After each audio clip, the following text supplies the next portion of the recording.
पारंपरिक धान की किस्मों को पुनर्जीवित करने के लिए 2006 में शुरू हुआ तिरुतुरेपोंडी राष्ट्रीय धान महोत्सव एक भव्य शोभा यात्रा के साथ शुरू हुआ, जिसमें बैलगाड़ी और लोक नृत्य शामिल थे। 500 से अधिक किसानों ने संगोष्ठियां 174 पारंपरिक धान किस्मों की प्रदर्शनी में भाग लिया और मुफ्त बीज प्राप्त किए। इस अवसर पर अग्रणी विशेषज्ञ कर्नेल जया रामन को भी सम्मानित किया गया। அதே போல இயற்கை விவசாயத்தை மீது நாட்டம் இருக்கக்கூடிய விவசாயமே சம்பந்தமில்லாத இளைஞர்கள் நிறைய பேர் தொடர்ந்து வந்து பங்கேற்று இருக்காங்க.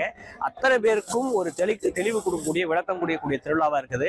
விவசாயம் சார்ந்த மக்கள், விவசாயத்தை நேசிக்கக்கூடிய மக்கள், சாப்பாடு சாப்பிடக்கூடிய அத்தனை மக்களும் வந்து பார்க்க வேண்டிய திருவிழாக்களில் மிக முக்கியமான திருவிழா நம்முடைய தேசிய நெல் திருவிழா திருத்துறைப்பூண்டியில வருடந்தோறும் நடக்குது.